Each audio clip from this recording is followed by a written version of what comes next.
उनका हौसला बढ़ाने का काम किया, उसको सराहने का काम किया। अचानक अभी हमारे एक साथी जो अमरोहा से सांसद हैं अभी भी, और इस चुनाव में भी चुनाव लड़ रहे हैं, कुमार दानिश अली साहब बसपा बहुजन समाज पार्टी के सदन में नेता हुआ करते थे और बड़े ही सदन के प्रखर वक्ताओं में गिने जाते हैं। बहस वगैरह हाउस में कहीं से आ रहे थे, टेलीफोन से सूचना दिए तो हमने अपनी लोकेशन भेजी, हम यहाँ हैं। वो बेचारे यहाँ भी गए, उन्हें बनारस पहुँचना था और आपको इस सभा को संबोधित भी किए। और उनके जरिए ये मालूम हुआ, अभी हम लोग बैठे थे तो कह रहे थे जब चुनाव का पहला चरण हुआ तो बाहर नहीं पता चला किसी को कि इस चुनाव में वोट जो डाला है जनता ने वो किस मिजाज से वोट पड़ा। लगा कि बिल्कुल सामान्य जैसे वोटिंग होती है, जो जिसके पक्ष का है उसको वोट देगा। दूसरा चरण जब हुआ तो सुगबुगाहट होने लगी कि सत्ता के खिलाफ जनता वोट कर रही है। और तीसरा चरण हुआ तो बिल्कुल बात फैल गई कि सत्ता के खिलाफ एक लहर है, आम जनता हर जगह पूरे देश के पैमाने पर। नरेंद्र मोदी जी और उनकी टीम को तो पहले ही चरण में आभास हो गया। आपको याद होगा पहले चरण के मतदान के बाद ये राजस्थान में गए थे, जयपुर में, और उलूल जुलूल बातें उस मीटिंग में उसी में कहा था कि 2 घर है तो एक घर ले उसको बांट देंगे। दूसरी मीटिंग हुई तो कहने लगे कि अपनी भैंस अगर 2 होगी तो होशियार रहना और माँ बहनों को मंगलसूत्र बचाने की भी सलाह। तीसरी मीटिंग हुई तो और उनका टेम्परेचर हाई होता चला गया। अब जैसे बुखार में छोटे बच्चे क्या बक रहे हैं उनको कुछ पता नहीं होता, उसी तरह से 104 डिग्री टेम्परेचर में जैसे बच्चा बक करता है, वैसे हमारे देश का प्रधानमंत्री।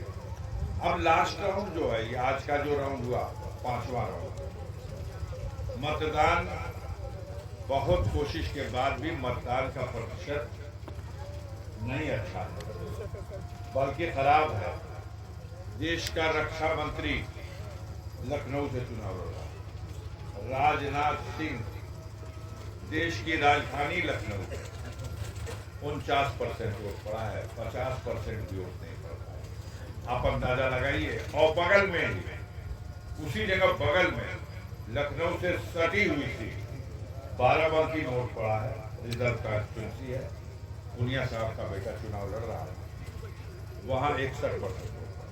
तो 12% का अगल बगल की कॉन्स्टिट्यूंसी का अंतर कहीं न कहीं इनके लोगों का करंट खत्म है और इनको बदलने वालों में करंट बहुत तेज प्रवाह कर रहा है। और वो बड़े उत्साह से मतदान केंद्रों पर धूप लू की परवाह किए बगैर लोग जा रहे हैं वोट डाल रहे हैं। इसलिए साथियों, बहुत सारी बातें यहाँ हमारे जिला अध्यक्ष गोपाल यादव जी ने और पहले इसके बोल चुके हैं हमारे इस क्षेत्र के पूर्व विधायक गरीब राम जी ने, त्रिवेणी राम जी ने, और चुनाव आप भी बोले हैं जी गरीब राम जी ने, और हमारे शिवपूजन चौहान जी ने, देवनारायण सिंह जी ने, रामावत भाई ने, और आप बोले कि नहीं बोले कम्युनिस्ट पार्टी के, माले के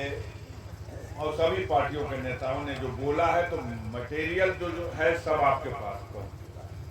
हमको कुछ खास नहीं करना है। 7वीं मीटिंग है, हम भी थके से हैं। 6 मीटिंग इससे पहले हो चुकी है, लेकिन थोड़ी बात आपके बीच में कम वक्त में कहना चाहते हैं कि इस मुल्क में जो हालात बना दिया इस देश का, कुछ नासमझ, अनपढ़ और बिल्कुल घमंडी किस्म के लोगों ने, बिल्कुल नासमझ है, कभी किसी को देश में और किसी बात के लिए सोचिएगा। लेकिन जो नरेंद्र मोदी है ना, ये 5 मिनट मंच पे भाषण नहीं दे सकते बगैर टेलीप्रिंटर के। उनका भाषण स्क्रीन पे दिखाई देता रहता है, उसी को पढ़ के बोलते हैं। ऐसे भाषण दे ही नहीं सकते।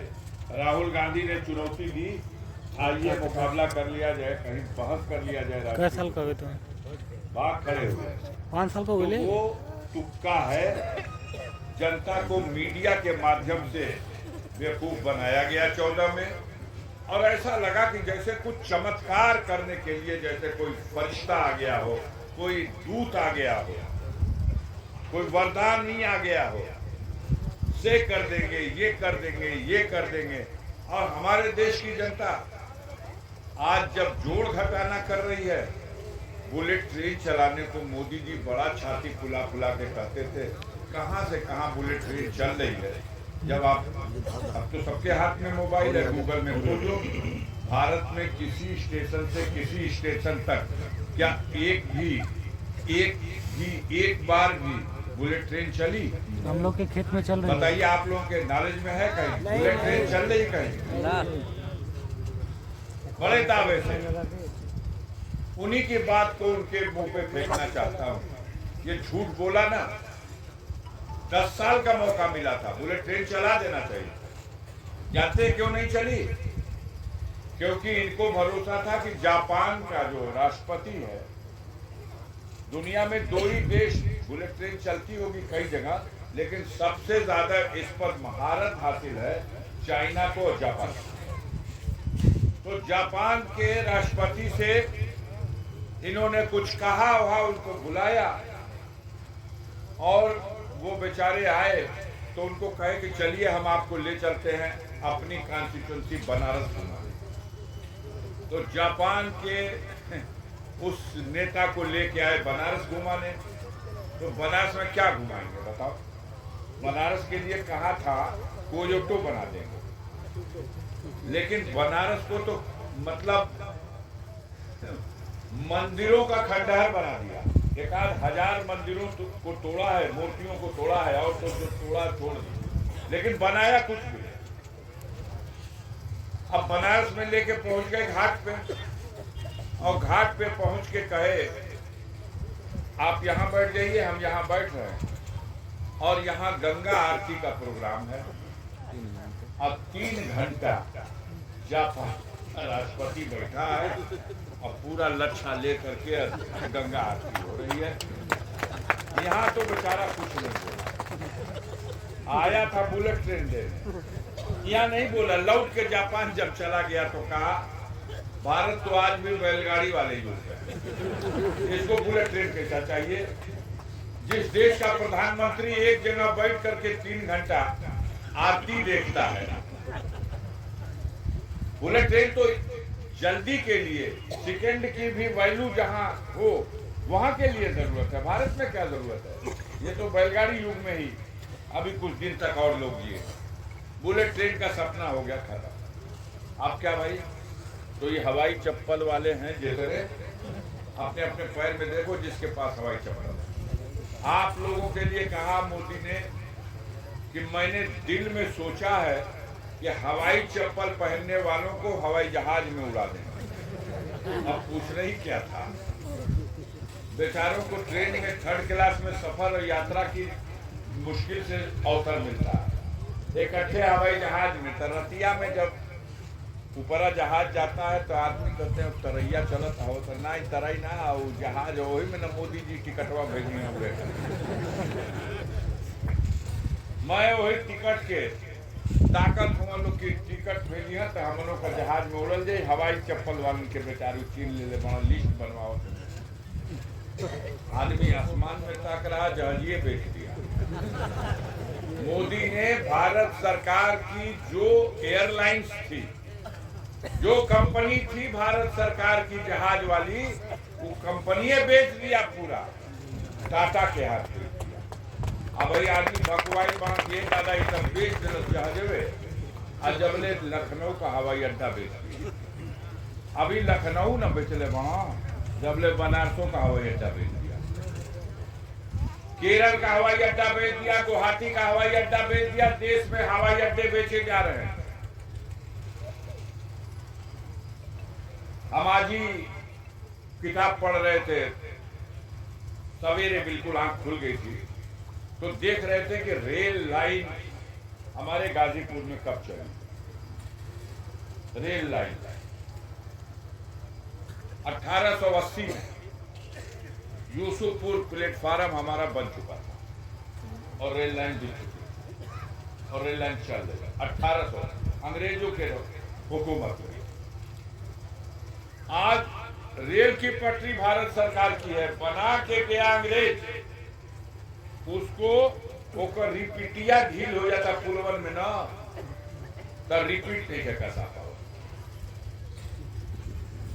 कुछ स्टेशन नए खोल दिए गए और कुछ पुराने स्टेशन भी बंद कर दिए। मोदी जी रेल की पटरी पर चलने वाली ट्रेनें प्राइवेट हाथों को बेच रहे हैं। अब लखनऊ से और दिल्ली जो ट्रेन चल रही है वो प्राइवेट ट्रेन है, और उस ट्रेन को राइट टाइम चले, वो किसी उद्योगपति की ट्रेन है, वो राइट टाइम चली जाए, कोई रुकावट ना है, उसके आगे चलने वाली सारी ट्रेनों को आधा घंटा 1 घंटा अगल बगल प्लेटफार्मों पर रोक दिया जा रहा। भारत सरकार की ट्रेन खड़ी करके अब भारत सरकार की पटरी पर प्राइवेट धन पशुओं की ट्रेन दौड़ रही है और कमा रही है। उन्होंने देश को कहां खड़ा कर दिया। बंदरगाहें जो समुद्र के किनारे हैं, उन बंदरगाहों को बंधक रख दिया 50-50 साल को। हद तो ये कर दिया, भुलक्कड़ देश के नागरिकों 50 साल के लिए लाल किला बंधक रख दिया। अब उसको डालमिया उसका इंतजाम करता है, अब भारत सरकार के पास उसका इंतजाम नहीं।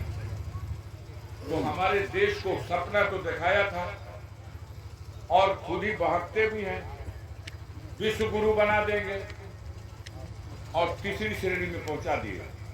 पहली श्रेणी है विकसित राष्ट्र, दूसरी श्रेणी है विकासशील राष्ट्र, और तीसरी श्रेणी है अनुदान पर और भीख पर जीने वाला राष्ट्र। बिल्कुल सही बात। उस श्रेणी में हमारा भारत 49 लाख करोड़ रुपए का जो कर्जा था, मोदी ने कहा था हमको सत्ता में लाइए, हम 49 लाख करोड़ रुपया जो भारत सरकार पे कर्ज है, मैं इस कर्ज को चुकता करके भारत को कर्ज मुक्त कर दूंगा।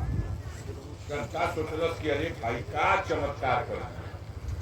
सरकार 10 साल चल गई। 10 साल में भारत सरकार के ऊपर जो 49 लाख का कर्जा था, आज 205 लाख करोड़ रुपया हो गया। 49 लाख करोड़ का कर्जा 205 लाख करोड़ रुपया, 155 लाख करोड़ 10 साल में मोदी ने ले लिया।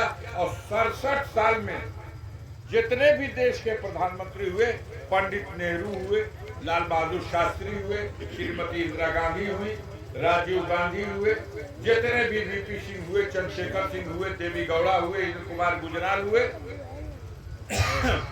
मनमोहन सिंह हुए, अटल बिहारी वाजपेयी, सब जना मिलके जो कर्जा ले रहे तब रहे 49 लाख करोड़। भैया 10 साल में भरत ओके 205 लाख करोड़। अभी उसके बाद भी विश्व गुरु बनाएंगे। हाँ, एक काम कर दिया, एक काम मोदी ने किया, वो चमत्कार से कम नहीं है। जानते हैं क्या किया? भारत ही दुनिया का एक ऐसा देश है जिसमें अरबपतियों का कर्जा माफ हुआ है। 16 लाख करोड़ रुपया हमारे देश के बड़े बड़े अरबपति और उद्योगपति, जिसमें अनिल अंबानी का नाम नोट कर लीजिए, जो मुकेश अंबानी का भाई है, उसका भी कर्जा माफ कर दिया। 16 लाख करोड़ रुपया बड़े पूंजीपतियों का माफ करके बैंकों से बट्टे खाते में लगा दिया। और किसी गरीब का 6 महीना का बिजली का बिल अगर होकर बाकी बा, कामीन घर खान घालता कि अरे बाप रे बाप कहिया नीलामी होता कि नहीं केवल बोल। तो ये दोहरी व्यवस्था में पूरा देश करा रहा, गरीब और गरीब हो गया, अमीर अमीर अमीर और अमीर हो गया। मोदी जी ने अपने दोस्तों को, मित्रों को, जो पैसे वाले लोग हैं, उन लोगों को कहिया तहिया तक हम बहुत गरीब आदमी हैं, लेकिन ड्रेस आज दुनिया में केहू का ना देख ले वजह के ड्रेसों कोई बने वाला बदले वाला बा देख ले बढ़ जा एगो ड्रेस का वो दूसरा बेर पहनते नहीं है, और एक एक ड्रेस उनकी लाखों लाखों की होती है, और ड्रेस वो धोआ के फिर ना पहनेगा, एक पहन लिया बस हो। चश्मा लगे यहाँ लाखों का, कलम लगे यहाँ लाखों की, और कहीं हम तो बहुत गरीब परवर आदमी, झूठ बोलने का मशीन हम, कहीं हमारे बाप और माँ प्लेटफार्म पे चाय बेचने रहूंगी जा। जब गुजरात में मुख्यमंत्री का चुनाव लड़ना है, एमएलए का पर्चा भरेंगे तो लिख दिया कि हमारी शादी नहीं के भाई, हम कुंवार हैं, 3 बेर भर रहे होंगे। और जब बनारस आकर के भरत हुआ एमपी वाला पर्चा गंगा पुत्र, तो यहाँ कहत हुआ कि हमार शादी भइल बा, हमार मेहरारू का नाम जसोदाबेन। तो जो आदमी हलफनामे में भरना पड़ता है, झूठ बोलता है, वहां भरत रहना 3 बेर, तो 3 बेर भरने हम 8 पास है, यहाँ अला तो भर देना कि एमए पास है। ओकरा बादो देश बुझता कि कल्याण कर दिया देश का। ये नैया डुबा देने वाला आदमी है, झूठ पे चल रहा। आई लगा कबीर दास का जन्मस्थली पे, यही जगह संत कबीर नगर है, खलीलाबाद बस्ती का बगल में। बहुत बड़े कवि गुजरे हैं कबीर दास, उनका समाधि स्थल पे अला एगो समारोह में, और पे फूल पत्ती चढ़ावला, कहना कि तो बहुत बड़े राष्ट्र कवि थे, और इनकी कविता ने तो मतलब जनता को रास्ता दिखाया, रोशनी दिखाई, राष्ट्र का कल्याण किया। अब बोलत बोलत ज्ञान उनके आवेला, ऊपरा ले पता नहीं भगवान ज्ञान देला कि शैतान ज्ञान देला। ऊपरे ले ज्ञान आ गई तो कहला कि देखा जाए धरती बहुत पवित्र बा, एक तो चंदन लगावे के चाहिए। काहे यही धरतिया पर गुरु नानक, सिखन का गुरु गुरु नानक, और यही धरतिया पे बाबा गोरखनाथ, और यही धरतिया पे कबीर दास, तीनों जना संग ही बैठ के मीटिंग करत रहना लोग कि समाज और देश कैसे अच्छा से चले। अब गुरु नानक जो सिख गुरु हैं, 1526 में बाबर आया था, उसके 4 साल बाद 1530 में उनका उल्लेख इतिहास में मिलता है। गुरु नानक का, जिन्होंने एक संदेश दिया था, अव्वल अल्लाह नूर उपाया कुदरत दे सब बंदे, और एक नूर से सब जग उपजा कौन भले कौन मंदे। उस गुरु नानक के लिए कहत हुआ कि है जगह बैठ के मीटिंग कर लिया, और उनका तो मान ली कि 1526 अब 2500 का अंतर के ले रहा। आई तो बाबा गोरखनाथ जब विष्णु अवतार में भगवान कृष्ण धरती पे आई रहा, तो वो द्वापर युग में रहना बाबा गोरखनाथ। अब मीटिंग करा देना कल युग में, तो उनको ज्ञान मिलता है। वो ज्ञान शैतान देता है या भगवान देता है, उन्हें जाना, दूसरा का बस का दबाना। पूरे देश को उन्होंने अजीब स्थिति में खड़ा कर दिया। कोरोना आया, दुनिया डर गई, इतनी भयावह स्थिति कभी नहीं हुई। जो बच्चे कमाने खाने रोजी रोजगार के लिए बाहर गए थे, बंबई गए थे, गुजरात गए थे, दिल्ली गए थे, कलकत्ता गए थे, आसाम गए थे, कल कारखाना बंद हो गए, रोड ट्रेन बंद हो गई, बेचारा पैदल चल देना सो कि कैसहू अपना घरे पहुंचल जाओ, हमार माई बाप जिया तना की बेचारू गई ना। अपने कितने ऐसे थे जिन्होंने टीवी में दिखाया गया कि बच्चों को ले करके सूटकेस पे सुला के अब पैदल चलत चलत दिन रात चलत चलत कितने मर गए रास्ते में, और कितने यहाँ पहुंचे, दवाइयां नहीं मिली, अस्पताल लोग जाते थे, अस्पताल में डॉक्टर नहीं मिलता था, ना ऑक्सीजन मिलती। आई गौवा गौवा झोला छाप जो डॉक्टरवा बाणस हो, जरा पास कहल जाला कि डिग्री नहीं के भैया झोला छाप डॉक्टर में, कि झोला छाप डॉक्टरवा कोरोना से पीड़ित 100 आदमी गई ना तो 80 आदमी के बचा लेना, तो काढ़ा पिया के और पैरासीटामोल आज जो अस्पताल बेचारू पहुंच गई ना, जिनका पास कुछ पैसा उसा रहुए तो कुल पैसा ले लेना, तो आज जनियो ना बचल। वहाँ 100 आदमी गई ना तो 80 आदमी जो ही पड़े डायरेक्टे बैकुंठ चल गए, 20 आदमी लौट के गाँव में। सच है या नहीं? कोई व्यवस्था नहीं थी। हमारा मोदी देश का प्रधानमंत्री, अरे नाटक का इंतहा कर दिया। दुनिया कोरोना से त्राहिमाम बोल रही है। नदियां गंगा मैया की गोद लाशों से पट गई है। चिता पर शव जलाने के लिए लकड़ी नहीं है। और हमारे देश का प्रधानमंत्री कह रहा है घबरीला का काम नहीं है। 22 तारीख के नहा धो करके इतना बजे अपना अपना छत पे चढ़ दिया जा, जरा पर छत नहीं के खपड़ा पे चढ़ दिया जा। तोरा घर खपड़ा छत न हो तो पड़ोसी के खपड़ा पे चढ़ दिया। लेकिन छरिया बजैया जा, घंटा बजैया जा, अपना मन का जितना जोर से पिटवा जा, उतने कोरोना तीर से भागी। हर बार देश का मूर्ख जनता चाप के बजौले। एक गांव में तो पता चल कि बहुत भोग के घंटा बजल हमके और केरोसिनिया पे आदमी बताओ कि घंटा तो इतना बजे ना लोग कि कई कोस सुना तो करनो भागल कि खाली घंटे में बजल देश कब जानेगा कि मूर्ख बनाए जा रहे हैं? आप बताओ, घंटा बजाने से कोरोना भागेगा? आप सोचो। एक बार कहला कि देखा जा एगो असली ज्ञान हमके आ गई बा। का ज्ञान आ गई भैया? फिर भगवान का ज्ञान हो कि शैतान का ज्ञान हो? एक बार घंटा बजवैले सबका करवा तो कुल बत्ती बुता दे जा, राड का, बल्ब का, ललटेन का, दिया एको कुछ जरे ना। याद पड़ता खाली मोबाइल का वही में से भगदुगनी कोई के देख के भाग। देश जब अपनी पीड़ा से कराह रहा तब मोदी जी कहते हैं आपदा को अवसर बना। ऐसी स्थिति में ये झूठ बोलने वाले, धोखा देने वाले, बेईमानी करने वाले, बेरोजगार नौजवानों का भविष्य खराब करने वाले, महंगाई बढ़ाने वाले, इन लोगों को सत्ता से हटाना चाहिए कि नहीं? बताइए। तैयारी बात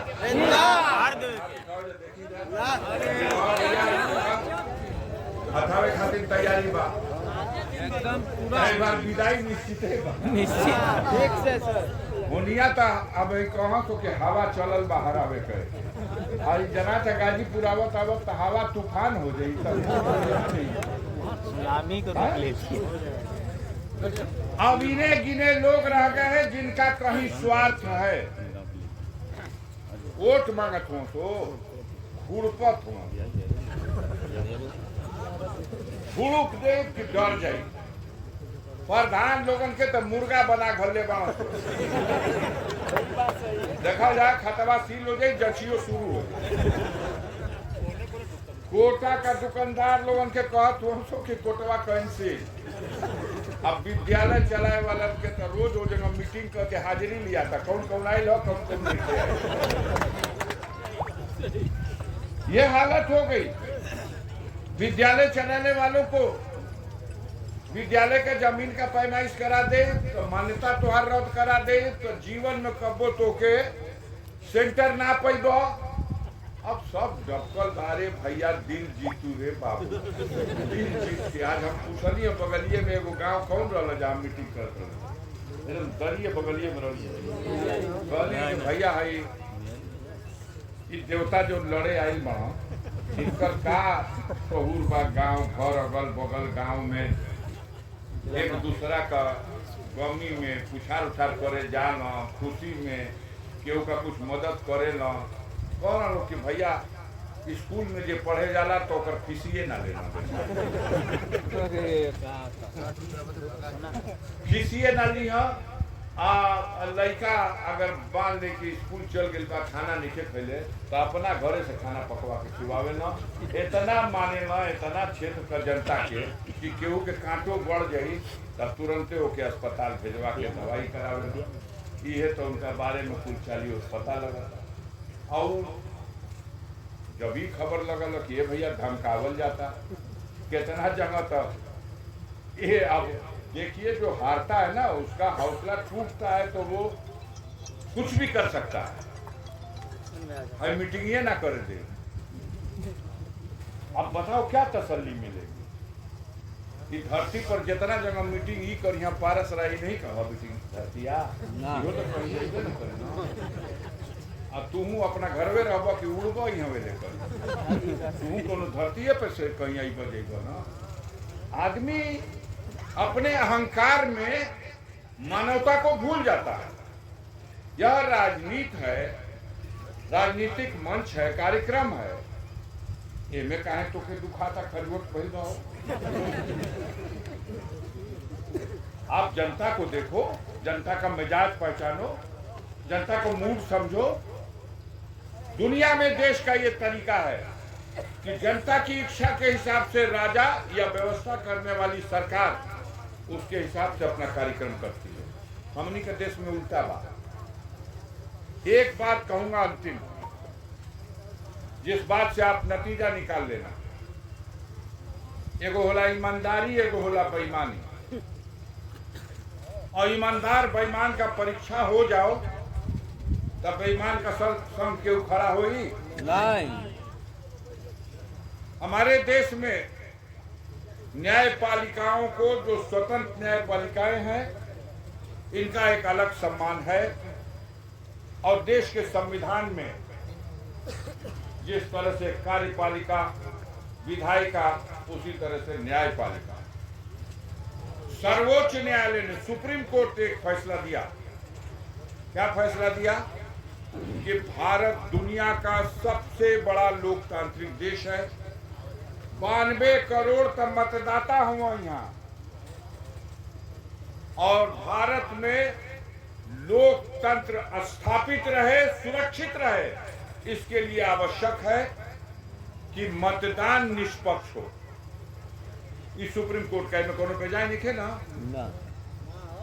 अच्छा, तो निष्पक्ष करे खातिर आगे लिखा था सुप्रीम कोर्ट कि देश में स्वतंत्र संस्था है निर्वाचन आयोग। और निर्वाचन आयोग में जो अधिकारी बैठक हो 3 गो निर्वाचन आयोग, तई आयुक्त तो लोगन का नियुक्ति जो होके वो निष्पक्ष ढंग से होके, योग्यता का आधार पर होके, एमे कोनो खोट ना हो। नहीं तो निर्वाचन अगर जहिया प्रभावित हो जाई तो यह लोकतंत्र खत्म हो।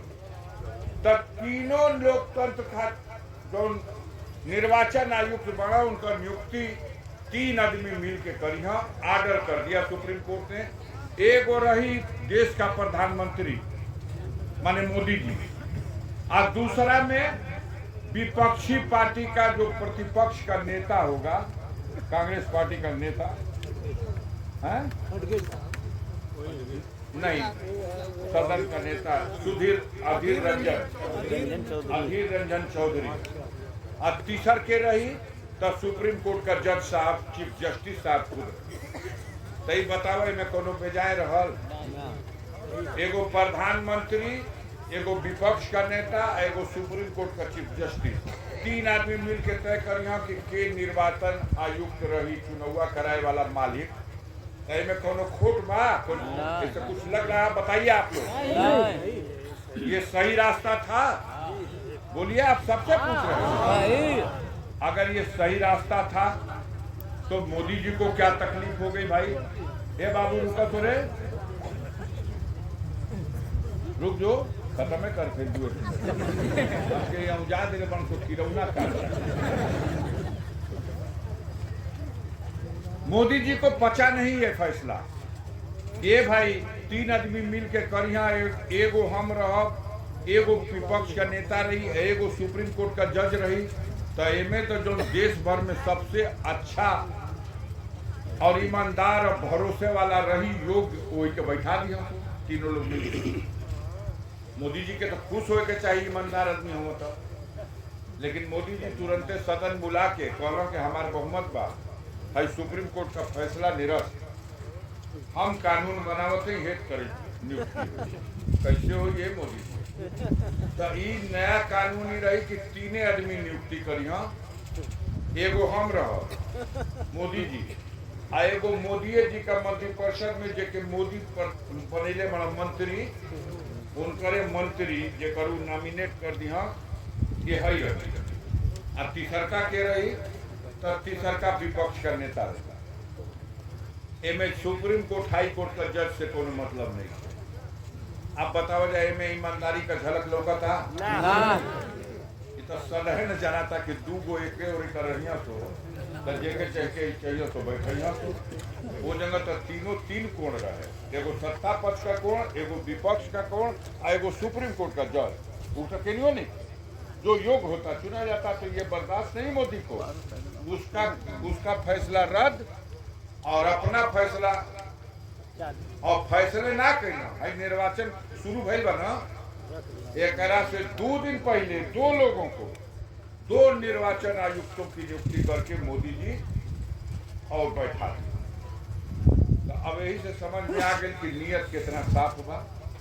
ओकरा बाद देश भर में आंदोलन हो रहा, सुप्रीम कोर्ट में मुकदमा है कि ईवीएम मशीन में बेईमानी होता, एके हटा के जैसे बैलेट पेपर पर प्रधानी वोट पड़ेला वही तरह पड़ जाओ।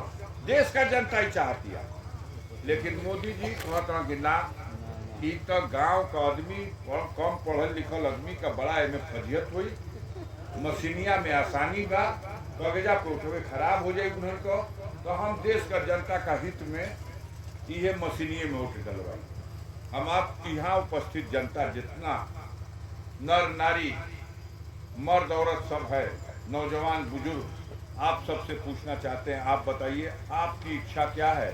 इस भारत में वोट कागज पे पड़े के चाहिए कि मशीन में पड़े?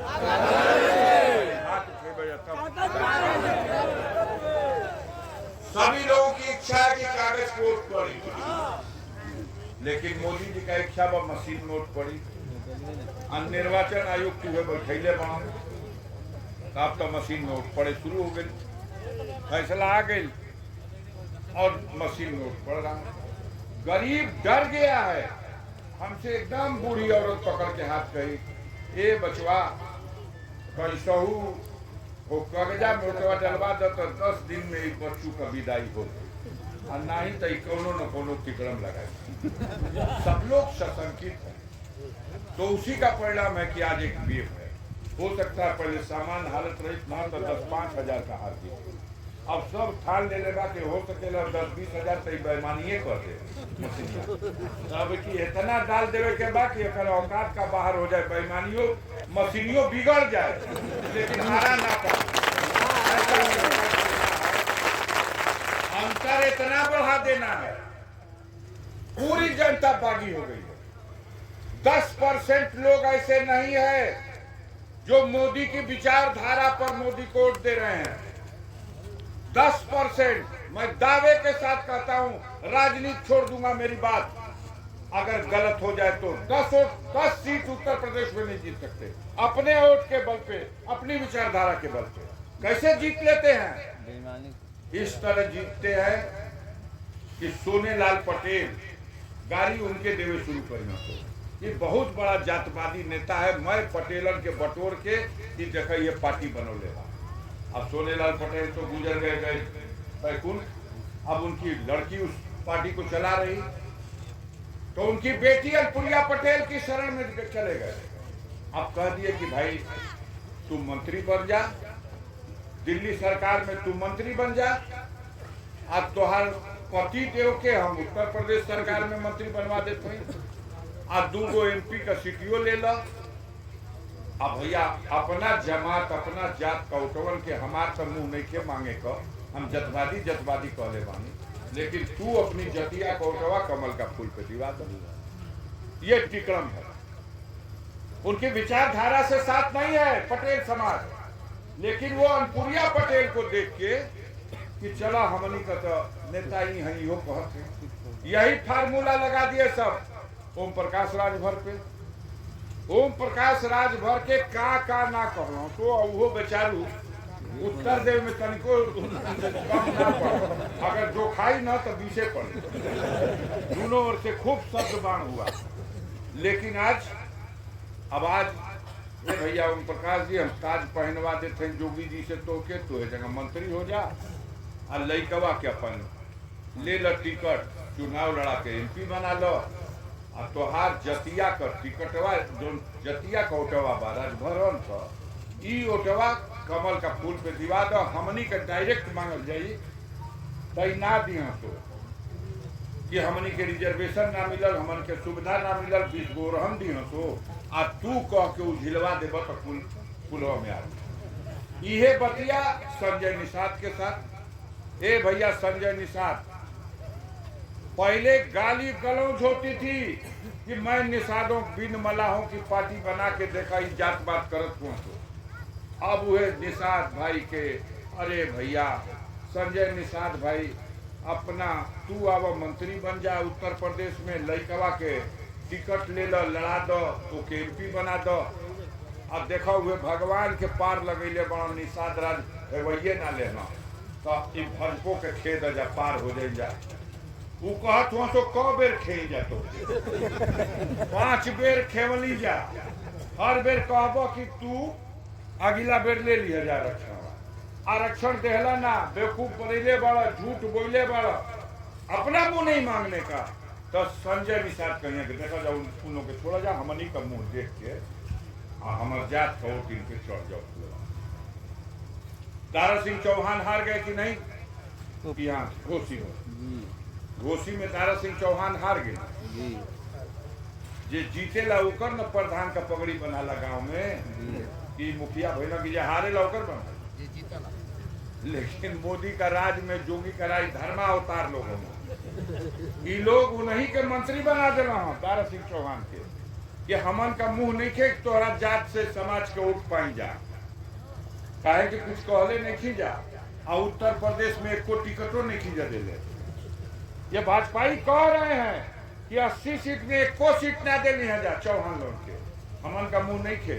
लेकिन ये तारा सिंह चौहान ताज पहिन लो अपन जतियन के फंसा के कैसे खुलवा दिवा।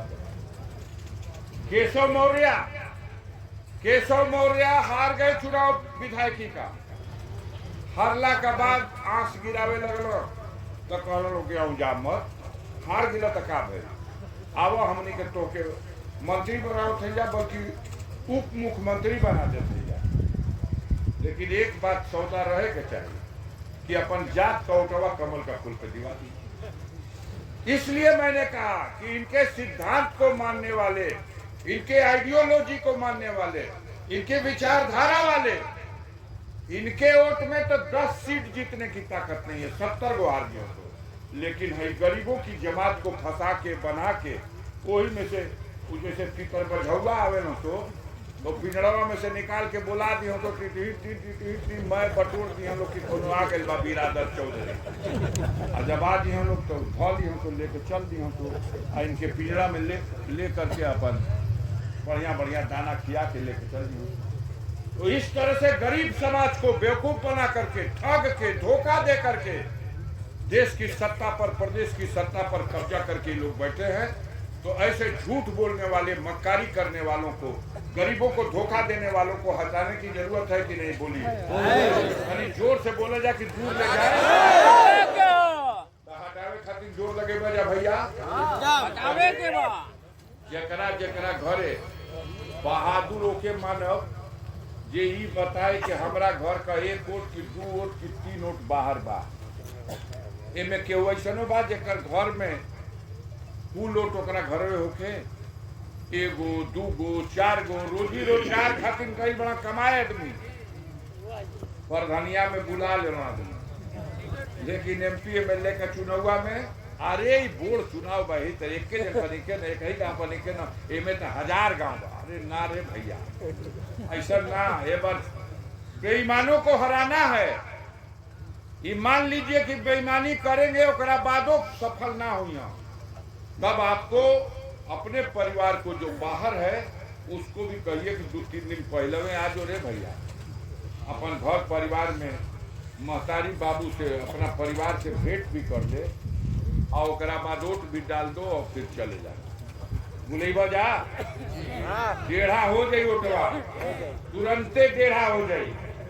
अगर ये अभी से तय कर लोगे, आप बता दोगे उनको ये भैया आज तो लोकतंत्र का सबसे बड़ पर्व बा, एमे तुहू आकर के अपन दे दो का डाल जाला, क्यों डाल जाला ना आहुति अब तो जग सफल होके ये सरकार जो झूठे मक्कारों की और ऐसी सरकार जो अपने विरोधियों पर जुल्म अत्याचार करती है, इस सरकार ने सारा रिकॉर्ड तोड़ दिया। सरकारी तंत्र का दुरुपयोग करके इन्होंने देखिए दिल्ली के मुख्यमंत्री केजरीवाल को बंद कर दिया, क्योंकि वो मोदी का विरोध करते हैं, पोल खोल देते हैं। झारखंड के मुख्यमंत्री सोरेन, हेमंत सोरेन नहीं, हेमंत सोरेन हेमंत सोरेन को बंद कर दिया। गाजीपुर में अफजाल अंसारी पर भी फर्जी आरोप लगाकर केस मुकदमा डाल करके हमको भी बंद किया। खबर मिली थी कि नहीं मिली? कारण क्या है? कारण है कि इनके गलत काम का हम विरोध करते हैं और इनसे डरते नहीं।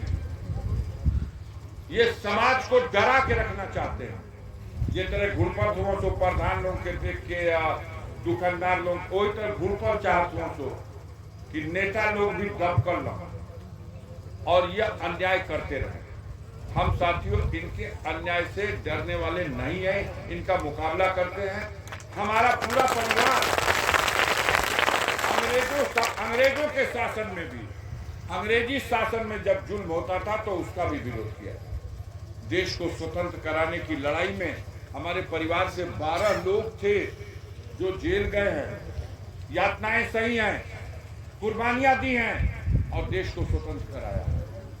हमारे परिवार में हमारे बुजुर्गों ने जब कश्मीर पर चढ़ाई किया पाकिस्तान ने, तो भारतीय सेना का नेतृत्व करने का काम किया ब्रिगेडियर उस्मान ने। कर्नल करियप्पा ने ब्रिगेडियर उस्मान को भेजा था कि आप जाइए कश्मीर बचाइए। जब ब्रिगेडियर उस्मान साहब अपनी सेना लेकर कश्मीर पहुंचे थे, तब ये जो पूरा वैष्णो देवी का इलाका है जम्मू तक, नौशेरा घाटी, घांगर घाटी, ये सब पाकिस्तान की फौजों के कब्जे में था। क्योंकि कश्मीर में भारत की सेना नहीं थी, कश्मीर राजा हरि सिंह की रियासत थी और राजा हरि सिंह की औकात नहीं थी कि पाकिस्तान की सेना से लड़ पाए। इसलिए वो आके सिलेंडर किए दिल्ली में और पंडित नेहरू ने कहा कि हम भारतीय सेना भेजेंगे कश्मीर की रक्षा के लिए। पहली सेना जो भेजी गई, उस सेना का नेतृत्व हमारे परिवार के हमारे पूर्वज ब्रिगेडियर उस्मान ने किया। लड़ाई हुई, पाकिस्तान परास्त हुआ, नौशेरा घाटी पर, झांगर घाटी पर फिर से भारत का तिरंगा लहरा दिया और इस लड़ाई में 3 जुलाई सन 1948 को मातृभूमि की रक्षा करते हुए ब्रिगेडियर उस्मान साहब शहीद हो गए। भारत माता की जय, भारत माता की जय। मरने के बाद, उनके शहादत के बाद, उनकी वीरता के लिए उन्हें महावीर चक्र मिला। हम उस परिवार के सदस्य हैं। मोदी जी, आपने हर सितम ढाया है, आपने स्कूल गिराया, आपने घर गिराया, फार्म हाउस गिरा दिया, जगह जमीन, खेत, बाग, बगीचा सब आपने कुर्क कर दिया, लेकिन आप मेरा हौसला नहीं तोड़ पाए। जेल में बंद मेरे भाई को जहर दे करके 28 मार्च को उस जहर की वजह से, जो जेल में उसको जहर खिलाया गया, उसकी वजह से उसकी मौत हो गई। आप समझते थे कि शायद एक के बाद एक इतना हमला कर देंगे कि पूरा परिवार टूट के गिर जाएगा, लेकिन आज तक हम लोगों ने अपने आप में एक संकल्प ले रखा है। हमारे पूर्वजों का ही खून हमारे शरीर में। हम लोग अत्याचारियों के सामने, जुल्मियों के सामने घुटना नहीं टेक सकते। हम तो लड़ते रहे हैं, हमारे पूर्वज लड़ते रहे हैं, अंग्रेजों से भी लड़े और आजाद भारत में सामंतवादी जो गरीबों को सताते हैं उनके भी। कसूर हमारा ये है कि 400 घर की चमटोल आपने शेरपुर में जलवा दी। इस दरिंदों ने, गाजीपुर के सामंतवादियों ने घेर करके 400 घर की चमटोल फूंक दिया और किसी को वहां जाने भी नहीं देते। मेरे पिता सुभानुल्लाह अंसारी साहब नगर पालिका मोहम्मदाबाद के चेयरमैन थे। कुछ महिलाएं घायल अवस्था में 7 किलोमीटर पैदल भागती दौड़ती मोहम्मदाबाद आई और जब ये खबर हम लोगों को मिली तो हम सारे लोग, पूरा परिवार और कस्बे से भी 200-300 लोगों को लेके हम लोग शेरपुर गांव गए। बहुत बड़ा गांव है, जिले का सबसे बड़ा गांव है। अंदाजा लगाइएगा, 30,000-35,000 की आबादी है शेरपुर की। वहां जा करके गरीबों के जलते हुए उस बस्ती को बुताया गया। 3 दिन कैंप किया, घायलों को उठाया गया और उनको लाके अस्पताल में इलाज कराया गया। 2 लोग मर गए थे, उनका पोस्टमार्टम हुआ, मुकदमा कायम कराया गया, उनकी पैरवी किया गया। तो ये सामंतवादी तो हमको दुलारेंगे नहीं भाई, हमारे दुश्मन होंगे कि नहीं होंगे? बोलो। जोगा में जब 4 चमार भाइयों की हत्या करके उनकी लाशों को गंगहर नदी में फेंक दिया गया, कोई जाने वाला नहीं था। तब जाल लेके अफजाल अंसारी गया था और नदी में जाल डाल करके चारों लाशों को छान के निकाला। पोस्टमार्टम घर ला करके पोस्टमार्टम कराया, थाने में करीमुद्दीनपुर एफआईआर कराया, 25 लोगों को उस हत्या के मुकदमे में जेल भेजवाया। तो हमसे प्रेम करेंगे कि हमारी दुश्मनी करेंगे? आप बताइए। सुखपुरा में राजभर बस्ती उजाड़ी गई, पीएससी लगा के उजड़वा दिया। ब्रिजवासी प्रधान जो समधी है, विजय शंकर राय जो जिला अध्यक्ष है, उस समय जिला अध्यक्ष थे भारतीय जनता पार्टी, उनके कहने पर उसके समधी के हित में फंसी हुई बस्ती बंजर जमीन पर उजाड़ दी गई। रोते बिलखते महिलाएं गई। हम लोगों ने जा करके गरीबों की मदद में खड़े होकर के फिर से वहां बस्ती बसवा दिया। आज भी कोई नुनहरा थाने के सुखपुरा गांव चला जाए, 150 घर की आज भी वहां राजभवनों की बस्ती आबाद है, जिसे मैंने बताया। तो ये लोग तो इसलिए नाराज हैं, ये लोग तो चाहते हैं कि ये अगर खत्म हो जाएंगे या ये हमारे सामने घुटना टेक देंगे तो इस पूर्वांचल में कोई मुकाबला करने के लिए खड़ा होने वाला नहीं है। जिसके साथ हम जो व्यवहार करेंगे कोई आंसू बहाने वाला भी नहीं है। तो इस लड़ाई में मेरा साथ हम गरीब लोगों से कहने आए। एक तरफ ये आतंक फैलाने वाले लोग हैं और इनकी मदद करने वाली ये सरकार, दिल्ली की सरकार, लखनऊ की सरकार लगातार हम लोग को पक्ष करना चाहती है और हम गरीबों के पक्ष में खड़े होकर के और गरीबों के मान सम्मान की लड़ाई लड़ रहे हैं। तो आपका फर्ज बनता है अगर कि आप हमारा साथ दीजिए। तो ये जो 1 तारीख को मतदान का दिन है, पूरी हिम्मत के साथ, ईमानदारी के साथ गरीबों की ताकत को मजबूत करने के लिए और जिले में सामंतवादियों को आईना दिखाने के लिए और उनकी सरपरस्ती करने वाले मोदी और जोगी को गाजीपुर की जनता का पैगाम देने के लिए इतने वोट से हरा दीजिए कि एक इतिहास बन जाए और उनको पता चले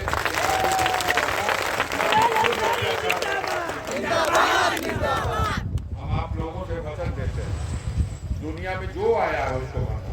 हम लोग भी किसी दिन, जिस दिन वक्त पूरा हो जाएगा, लेकिन जब तक वक्त पूरा नहीं है दुनिया की कोई ताकत बाल बांका नहीं कर सकती और दुनिया की किसी ताकत के सामने मैं घुटना टेकने वाला आदमी नहीं हूँ। ये मेरा वचन है।